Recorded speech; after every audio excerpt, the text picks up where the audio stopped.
Shalom, shalom, everybody. In the name of YHWH, HaMashiach. All praises go to the Most High Yah. Shabbat shalom as well to the people of Elohim. I pray that this video will be helpful in your understanding, bring edification to you, your family, your friends, your loved ones, and most importantly, may the Most High get the praise and honor and glory always in YHWH Mashiach. So let's get started. So today, I want to talk about nothing too long-winded, understanding the biblical festivals. Other terms we use, biblical holidays. We say that as well. High holy days. The Moedim in Hebrew. And so, before we start, understand this one thing. The Most High gave us his festivals for our benefit. You see, I want you to think about something. In our society, they give us certain things, okay? And that's cool. When the Most High gives us something, it's always for our benefit because we are his creation. So anything he puts on the table for us, we better go all you can eat because you know it's going to be good for you. You go into a restaurant, all you can eat, everything there ain't good for you. The Most High put this platter right here, the word of Elohim, and this thing saves your soul. Everything in it is for your benefit. All right. So let's get started. So let's talk about the biblical festivals. So what are we talking about, people? Let's go to Leviticus 23. What are we talking about as it pertains to the biblical festivals? Well, number one, the biblical festivals give glory to Elohim, which is the most important thing. It gives honor and praise to the Father. It gives that sweet smelling aroma of your praise and worship towards him. All right. Secondly, it points us to the Messiah, YHWH HaMashiach, the son of Elohim, who died, resurrected, went back to the Father, sent his spirit by the power of the Father on the sons of man that believed in the record. We're talking about that man. So the high holy days point us to the Father, and it testifies of YHWH. Remember these things, people. So let's go. Before I go to Leviticus 23, actually, let's go to 1 Corinthians 15. And this is a good scripture to bring out because you always want to understand both. You always want to understand both aspects of the high holy days. Now, I'm not going to be too long-winded on those things, but I'm just kind of giving you a basis and a foundational structure when it comes to looking at this subject. All praises go to Yah. So 1 Corinthians 15, we're going to start at verse 45. And so it is written, the first man, Adam, was made a living soul. The last Adam was made a quickening spirit. Hereby that was not first which is spiritual, but that which is natural. And afterward that which is spiritual. The first man is of the earth, earthly. The second man is the sovereign from heaven. So you see, verse 46, the kid says, hereby that was not first which is spiritual, but that which is natural. Afterward, that which is spiritual. Anytime you are breaking down scripture and you're talking about the high holy days, you got to understand the natural aspect of it, especially when it came to their sacrifices and the type of offerings they had to give during these high holy days to the Father. Because we understand, according to the scriptures, we don't give those offerings because the Messiah was the last lamb offering. We understand that. Then you want to understand the spiritual connection with the high holy days. And they point you directly to the Messiah. See, everything in this book's about him. He thought it was about you. It's about him. Because that's the person that gives us salvation. And we are just his servants with different titles. You got some apostles, prophets, those different names, things like that. But you're still a servant of Elohim. Okay, let's keep going though. So watch this. Go to Revelation 19:10 before we go into Leviticus 23. Because I want to give you a little basic foundation when it comes to the high holy days. All right, so Revelation 19 and verse 10 says, it says, and I fell at his feet to worship him and said to him, see thou do it not. I am thy fellow servant and of thy brethren that have the testimony of Yehoshua worship Elohim. For the testimony of Yehoshua is the spirit of prophecy. So when we're breaking down things in this book, we're breaking down the high holy days. We're breaking down the prophecies about the Father's grace and mercy and his power. You breaking those things down. You're going to see Mashiach. You're going to see Yehoshua. You're going to see the Messiah. You're going to see the Christ in these things. As it pertains to the high holy days, Messiah roams all through them. In fact, you won't even fully understand the high holy days without implementing and putting in salvation of Yehoshua in it. Let's keep going now. So now let's go to Leviticus 23 and 1. So let's talk about these festivals, these times of endearment, times of fun and excitement. How could you not want to? I'm not going to sit here and tell you to understand how to keep the whole thing. How could you not want to read this and try to understand this? This is about your creator. It's only one. It's many false deities. It's one true Elohim. Why would you not even want to just look at this and be like, man, what is this about? At least start there. There's no way I can read this whole Bible and find anything and say, oh man, I'm glad I don't got to do this, that, this. I don't want to do that. This stuff is too pure, okay? This whole book is pure. Everything in this book is for your benefit. Even when they gave the sacrifices in times past, it was for your benefit so you can have some aspect of salvation and forgiveness of sins before Yehoshua came. It was a tutorer. When you get to these high holy days, this is for your benefit. It's simple as that. Let's read what the Father says to Moses. Leviticus 23 and 1. And Yah spoke to Moses, saying, speaking to the children of Israel, and saying to them, concerning the feast of Yah, which you should proclaim to be holy convocations. Even these are my feasts. They're not my feasts. They're not the feasts of the Israelites per se. These are the feasts of Yah, the Creator. Now you see, there are other feasts that the Israelites kept back then. Maybe those were the feast of the Jews, it says in Scripture, right? The feast of the Israelites. Because they were not keeping the high holy days according to the original context. In fact, if you read John, I'm not going to go to it, but I'll tell you the actual chapter to read. It's in the book of John, and I'm going to tell you right now, I want you to read this because I don't want to go too long in this video, and I don't plan on talking about this. But there is a difference.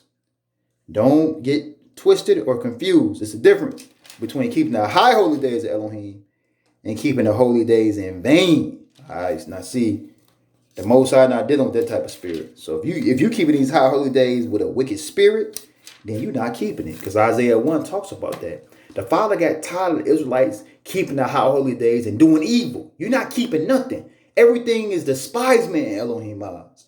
When it comes to they sacrifices back then, when it came to them crying out and dancing and rejoicing and eating, it was all vain because they was living wicked. So you got the Feast of Elohim, and then you get to the New Testament days, they call it the Feast of the Yahudim, because they wasn't sometimes dealing with Elohim. Now here's a chapter up in the book of John, chapter 5. Read that on your own time, all right? Verse 1 says this. After this, there was a feast of the Jews, the Yahudim, and Yehoshua went up to Jerusalem. Now that still was the true feast, but the point I'm trying to make to you is, when you read that story, they got mad at Messiah for healing a brother on the Sabbath day. It was a high Sabbath day. And they got mad at the Messiah for healing them. They wasn't even happy. And the brother picked up his bed and walked off, and they was mad he carried on Shabbat. Instead of seeing a person healed and cleansed from his sin, they was more concerned about him carrying something. You don't have to. And then they wanted to kill him because he did a miracle. See, that ain't the feast of Elohim. So when you start dealing with sometimes the Christian theologians and they try to say, we don't got to do that, man, because the Israelites was vain. They are correct in one thing. If you do it that way, it's vain. But that does not make void you reading these scriptures to show yourself approved, to understand the requirements of your salvation. And when you recognize these high holy days, which we're going to talk about briefly, you will see it has everything to do with Yehoshua. You can't deny Yehoshua. It's simple as that. Now, if you're trying to keep it like they did, condemning righteous people for doing good, then Isaiah 1, read that on your own time, applies to you. He said, your feast days are vain. He said the same thing in the book of Hosea. Read that on your own time, all right? Let's get back to the point now. So there is a difference. You got the biblical high holy days, and if you wicked, then most I don't know day you keep, whether it's biblical, a regular day, because you right now, you are not a sweet smelling aroma in his sight. You are a wicked aroma, okay? And he don't like that, all right? You offer that strange fire to Elohim and live an evil life and do what you want to do and do thy own will and not recognize Elohim, then you're going to be a stinking smell to Elohim, all right? And what happened when Aaron's sons brought that strange fire before Elohim? We know the story. They tried to come up in that bad boy drunk, doing their own will, and the Most High taught them some humble pie. Unfortunately, he set the example for us. Now, I digress and get back to the point now. I want to kind of bring that little small thing out. It's important to understand the difference. There is the Israelites and the true feast days. Then you got the vain ones where you up here persecuting people and they doing good. That ain't the feast day. Sorry, can't compare the two. Let's keep going now. So in Leviticus 23, it goes over some of the feast days, right? All right, right now we're in the season of Sukkot, which is tabernacles according to the Bible. All right, that's one of them. So verse 3 says, 6 days, Leviticus 23:3 says, 6 days shall work be done, but the 7th day is a Sabbath of rest, a holy convocation. You shall do no work thereon. It is a Sabbath of Yah in all your dwellings. So he counts the Sabbath day, as a high day. That's the beginning and the foundation of all high days. All right. Then he goes into verses 4 and down. And I want you to read that on your own time due to time constraints. And I don't like to go too long with these videos. From 4 to down, it goes over each feast day. All right. Passover is a sacrifice. It's not an actual feast. It goes into Passover. It goes into unleavened bread. All right. It goes into Pentecost when you start reading these verses. All right. As you continue to go down after Pentecost, several months later, you have trumpets. Memorial of blowing trumpets. All right. After that, you got Day of Atonement. And after that, you have tabernacles, dwelling in tents. Now, that's a brief recap. This video isn't designed to go over every specific detail of the feast. This video is designed to encourage you, to get you to really want to study this stuff and read it and see how these things apply to Messiah. It's very simple. I read you Revelation 19:10 already. Now you see, when you're dealing with the feast days of Elohim, you're not dealing with pagan worship. You don't have to worry about the origins of these feast days. You don't have to worry about researching and finding out, okay, what's the pagan origins of this? You don't have to. See, when you deal with some of the days in the world today, like Easter and Christmas especially, you deal with a lot of roots of witchcraft and paganism associated with those holidays. And then the early Catholic Church and the early church shoved that and made that about the Messiah. And just because it has an ancient time frame on it where they've been doing it for 1,500 plus years, 1,600 years, that don't make it true. Because think about this. Perfect example. The enemy been around since creation. And he been giving all types of false religions. Buddhism, all types of stuff. Ancient, Kemet. That stuff ancient as heck. Just because something is ancient doesn't mean it's true. The enemy is the most ancient evil entity ever. 6,000 plus years. He wicked. So never equate, man, they've been doing Christmas 1,700 years. That don't mean it's true. They've been worshiping false gods for 5,000 plus years. Are those false gods true? Because you got pictures and history of it. So we got to get out there thinking though. Different subject. Let me give you an example of that before I go more into talking about these feast days. Go to 2 Corinthians chapter 6. All right. 2 Corinthians chapter 6. And the Father himself, through the mouth of Paul, said the same thing I just said. See, when you're dealing with the high holy days, you don't have to worry about something being pagan. Watch this. 2 Corinthians chapter 6, verse 15 says, and what concord has the Messiah with Belial, which means sons of wickedness? Or what part has he that believes with the infidel? And what agreement has the temple of Yah with idols. For you are the temple of the living Elohim. As Elohim has said, I will dwell in them and walk in them, and I will be their Elohim, and they shall be my people. Wherefore come out from among them, and be ye separate, saith Yah, and touch not the unclean thing, and I will receive you, and I will be a father unto you, and you shall be my sons and daughters, saith Yah Almighty. Man, come out of her to receive the truth. John 4, what is truth? All right, let's keep going. True worshipers shall worship in spirit and in truth. The high holy days point you to the Father and his Son. They are shadows. Next scripture, Colossians 2, 15 and 16. This scripture talks about how these things are a shadow of things to come. What is a shadow? What do you think about when you see a shadow? Okay. It's a reflection of yourself, but it's not your whole body. It's a reflection. So it resembles you. See, the high holy days, the new moons, that's a shadow of things to come. That is talking about the Messiah. Let's keep going though. I'm going to show you by the grace of Yah. Colossians 2.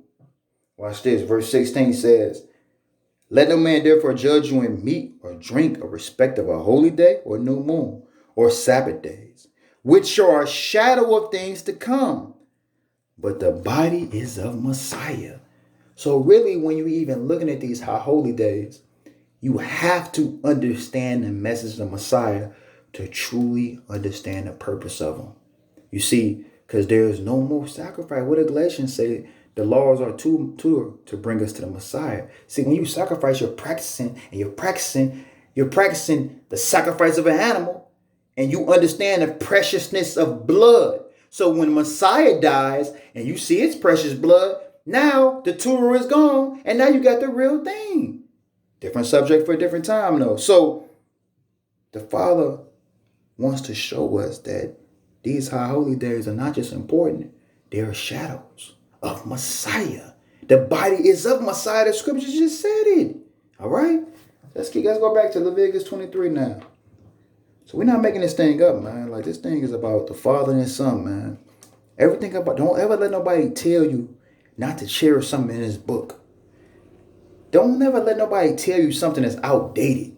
Because maybe it's something from a long time ago and they haven't done it in their religious, so-called religious beliefs. And they telling you not to do something. And they telling you wrong for recognizing this. Last I checked, man, Leviticus 23:1 tells you right here to be holy convocations. These are my feasts. Then you have those who are evil who keep these days and do what they did to Messiah. We not talking about those people. And we're not talking about keeping it that way. We talking about keeping it. The true worshipers shall worship in spirit and truth. Let's keep going though. So I talked about every feast day. Let's give you kind of a quick glimpse. This is just like an icebreaker and a nugget designed for you to do more research. Because the spirit of Elohim is upon you too, right? So you can read this thing and the Most High start showing you more. And if you want more details, put the comment section in and I'll send some other brothers and sisters that have done longer videos. But this video isn't designed to break down every detail. Not yet, okay? I'd rather do that more in person. But I'm doing videos online. I'd rather be a little shorter, nuggets. You know, people got families, they got things they got to do. You know, I want to make sure that it's a little nugget for you so you can get some understanding. And if we're in person, something like that, by the grace of Yah, then we can have a long one, you know. But over the videos, I prefer to be short. That's just me personally, all right? Anyway, let the Most High say something else. So let's keep going, kind of breaking down the simplicity of how Messiah is in this, all right? You know the book, Passover. How was the Messiah associated with Passover? Isn't it simple? The Passover lamb. The Messiah was, the whole process of him dying, all the resurrection happened during the season of Passover and unleavened bread. He is the Passover lamb. Just like the lamb on the doorpost was for the Israelites when they was in Egypt, protecting them. The Messiah blood protects us from commodity and destruction that's coming on earth. It's very simple. Unleavened bread. You're supposed to eat unleavened bread 7 days. Leaven deals with sin. And it's a scripture to talk about that, all right? So let's go there real briefly.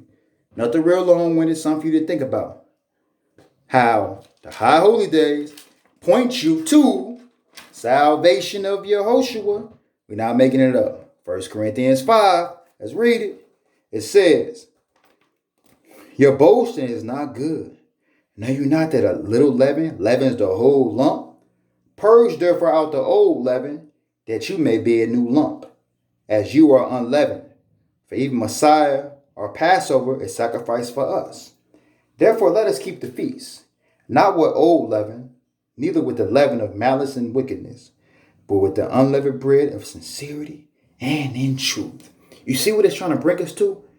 By understanding the high holy days, you understand the purpose of unleavened bread. Leaven is supposed to be a symbolism of sin. And we don't supposed to sin because we were resurrected in Yehoshua. So what happens? You're supposed to be unleavened all day, every day, until Yehoshua returns. Because last I checked, the book of 1 John says, he who is in Elohim and Mashiach cannot sin because he is born of Elohim. Now, though we make mistakes, that's the mind we got to have.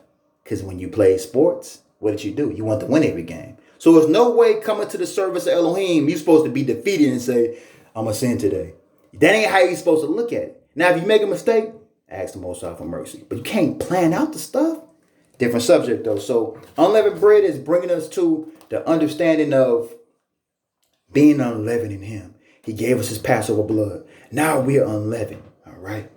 Then you go to Pentecost. Because the Messiah died during the season of Passover and unleavened bread.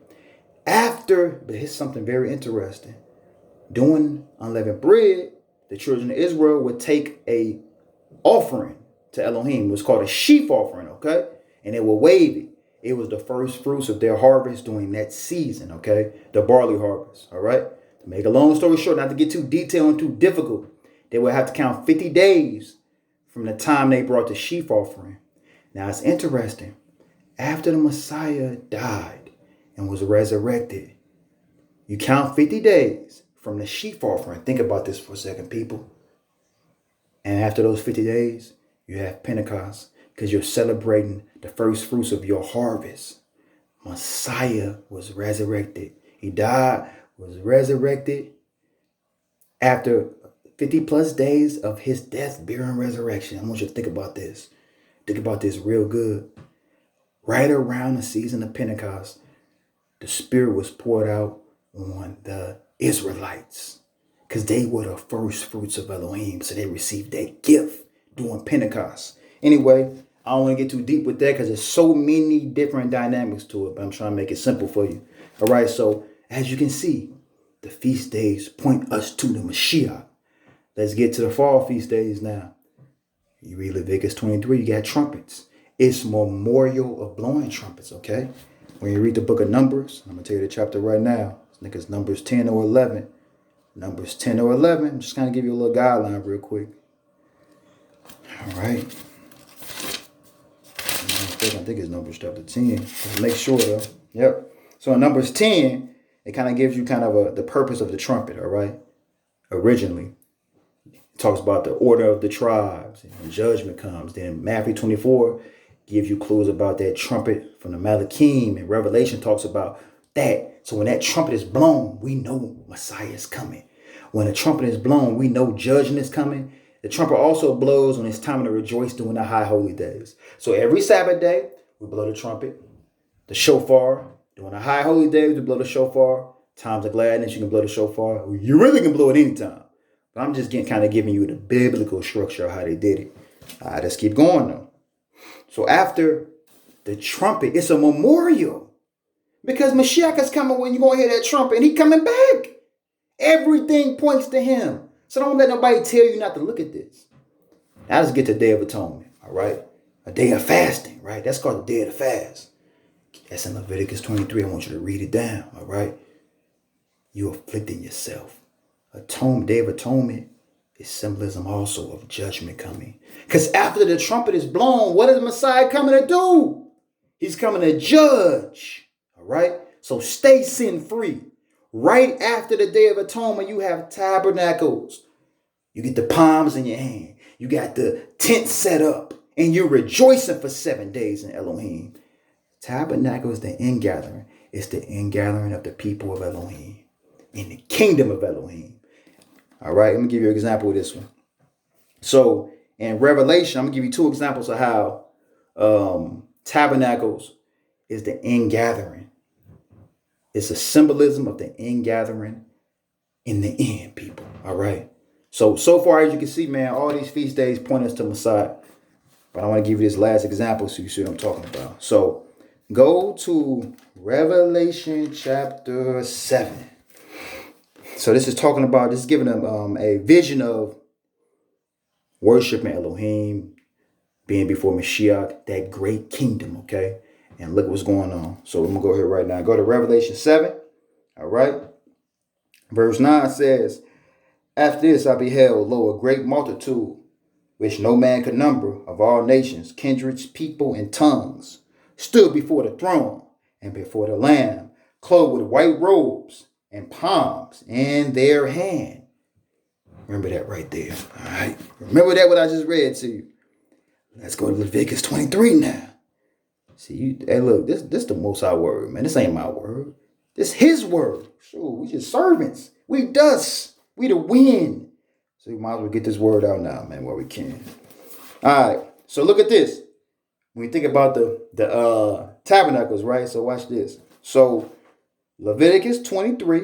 This is some of the things they would do during tabernacles, all right?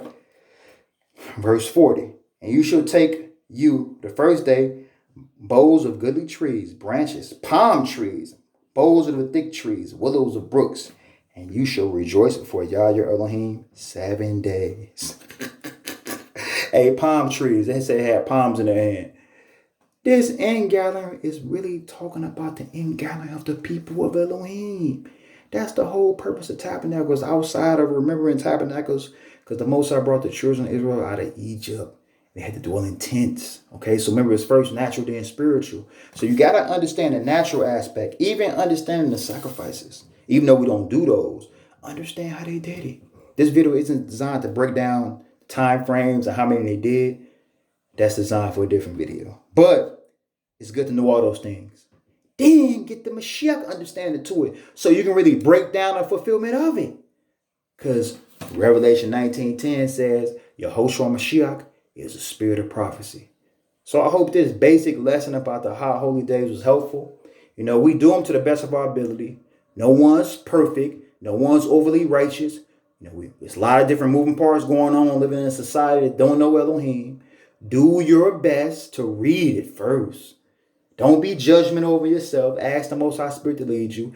Ask the Most High to either lead you or lead you to a congregational or a righteous teacher in the spirit of Mashiach. Very important. Many vain teachers out here these day and age. You know, so stay in the spirit and the Most High lead you. Don't beat yourself up if you don't understand every detail. I just gave you a basic overview. Nothing. I didn't break down everything for you, you know, because the Spirit does that for others. And the video was designed to give a basic overview, you know, for those who may not know. So all praises go to Yah through His Son, Yahushua Mashiach. Shalom.